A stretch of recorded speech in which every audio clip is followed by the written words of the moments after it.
That house ay isang maliit, payak, simple.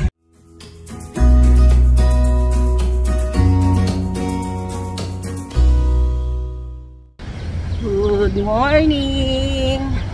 Magandang umaga! Kumusta na mga lolo, lola, nanay, tatay, kapatid at kaibigan? Kumusta na kayo ngayong araw na ito? Masikat ang araw. Iba-iba talaga ang panahon. Yesterday, umaambon nung papunta tayo. Pero ngayon, masikat ang araw. So, masaya ang Lola Miray. Ayan o, maaliwalas. Saya ang Lola Miray kasi makakapag-exercise at siguradong papawisan. So, kayo mga lolo, mga lola, nanay, tatay, bangon na. Exercise na tayo. Lakad-lakad lang. Pwede na. Hindi tayo pwede tumakbo. Medyo delikado sa tuhod. Pero, pwede tayong maglakad. O, diba mga lola? So, tara na. Mainit. Talagang mainit. Pero, kailangan natin yan. So, tara. So, today, oops. Pag-uusapan natin, itutuloy natin ang part 3 ng ating My House, My Home. So, excited ba kayo?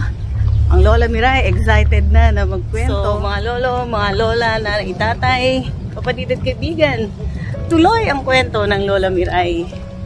So, after nung dark, small room, we transferred to another rented house.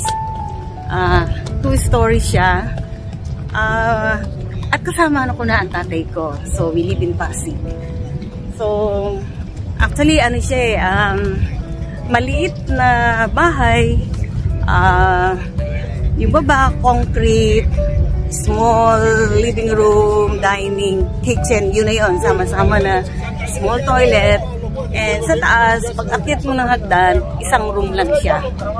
So, may partition para meron kaming at least konting privacy.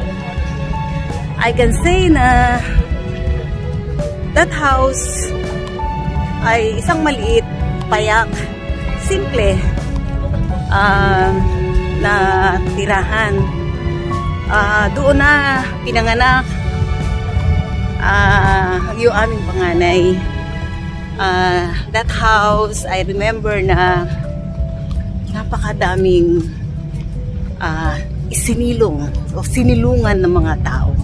Maraming tumira sa bahay na yon. Nung time na yon, there will come a time na more than 10 kami sa loob ng bahay.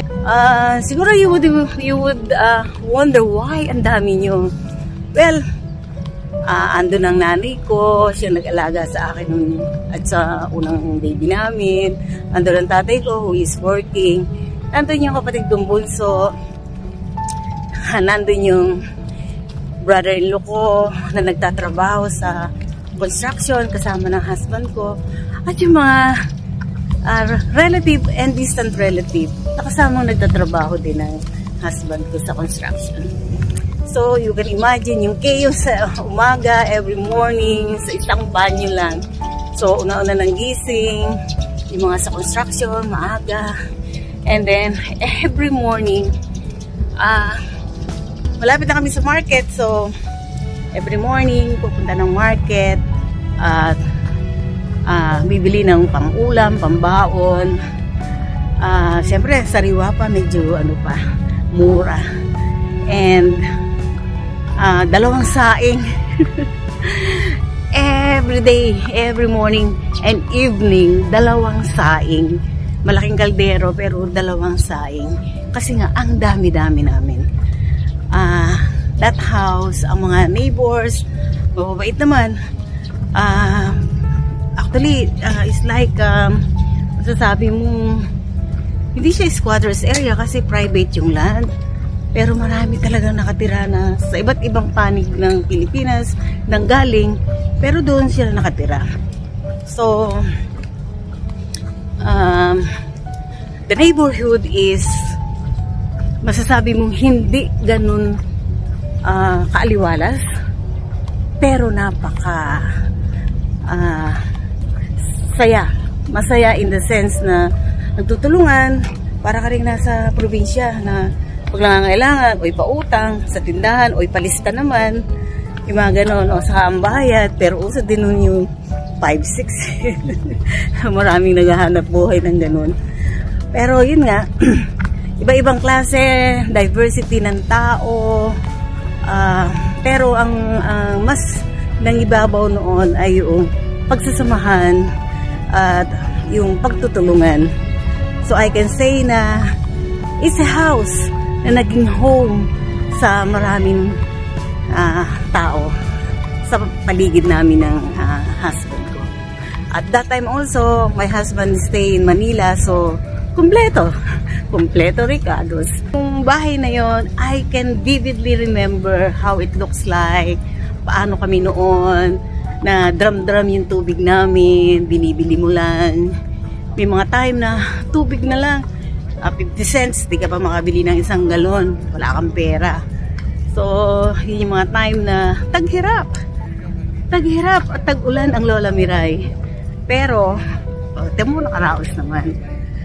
So, mga lola, nanay, tatay, sana kayo din, pag inaalala yung ating kabataan, yung mga panahon na nagdaan, kahit gano'ng kahirap, ngayon may ngiti na yung ating mga labi. O di ba mga lola?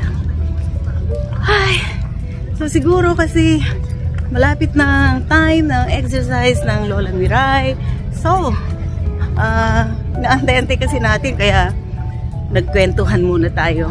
Hahanap tayo ng pesto para maituloy natin ang kwentuhan sa part 4 ng ating My House, My Home. So, dito muna sa lilimang lola habang nag-iisip paano tayo pupunta sa malilim para tayo makapagkwentuhan, makaupo, makainom ng tubig at tuloy-tuloy na kwentuhan. So, see you mga lolo and lola.